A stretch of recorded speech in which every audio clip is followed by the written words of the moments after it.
Bismillahirrahmanirrahim. Assalamualaikum warahmatullahi wabarakatuh. Selamat pagi teman-teman. Di sini kami akan menjelaskan sedikit tentang tugas kami, yaitu enkripsi AES untuk tugas sistem keamanan. Di sini kami untuk mempersingkat waktu, saya perkenalkan, nama saya Muhammad Zakar Rofiansal dengan NIM 23330002. Dan saya Ica Wulandari dengan NIM 23330020. Saya Chandra Ayuni dengan NIM 23330015. Ya, untuk penjelasan pertama saya serahkan kepada Mbak Chandra Ayuni untuk menjelaskan kepadanya. Saya persilahkan.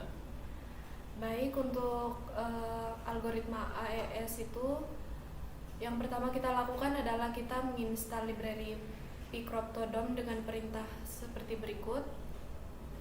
Lalu library ini digunakan untuk menjalankan fungsi-fungsi enkripsi dan dekripsi AES di Python.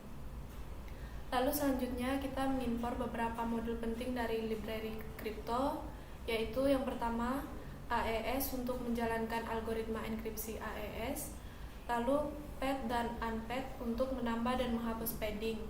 Lalu yang selanjutnya yaitu getRandomBit untuk membuat key atau kunci secara acak.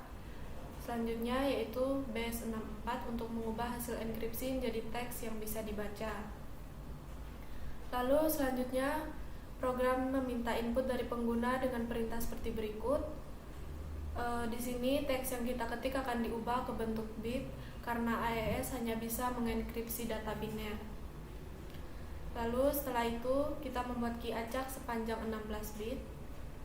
Key ini bersifat rahasia dan wajib sama ketika melakukan proses dekripsi.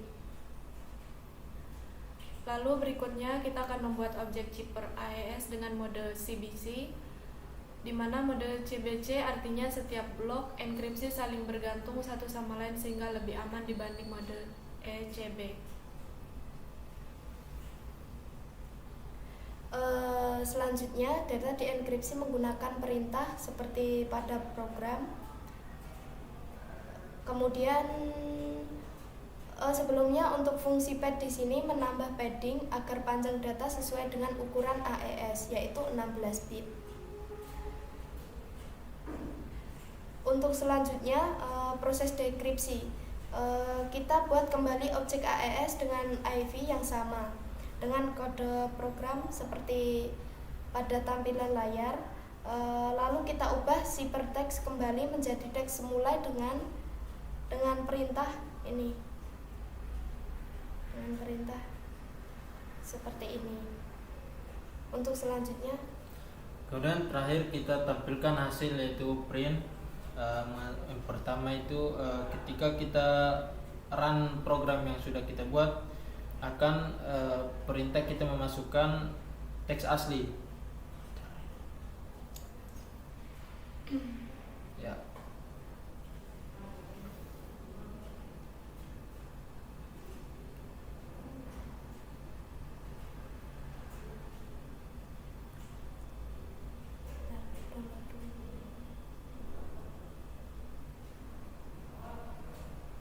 Ya, untuk ketika program ini kita running, maka akan dia memunculkan masukkan teks yang ingin di enkripsi. Contoh kita masukkan halo. Nah, ketika kita enter, maka hasilnya terdapat yang pertama itu teks asli, yaitu halo yang tadi kita masukkan. Kemudian di bawahnya itu ada IV, kemudian bawahnya lagi enkripsi, dan terakhir itu deskripsi. Jadi untuk penjelasan yang pertama, teks asli itu yang kita masukkan atau perintah yang pertama kita masukkan. Kemudian di bawahnya itu IV. IV itu intelligent vector, adalah nilai acak tambahan yang digunakan saat enkripsi bersama atau kunci rahasia key. Tujuannya adalah membuat hasil enkripsi lebih aman dan unik agar tidak mudah ditebak. Kemudian bawahnya itu enkripsi. Enkripsi itu hasil dari IV yang sudah diacak. Jadi teks aslinya sama dan key-nya juga sama. Jadi IV itu seperti bumbu rahasia tambahan biar hasil enkripsi nggak mudah untuk ditebak.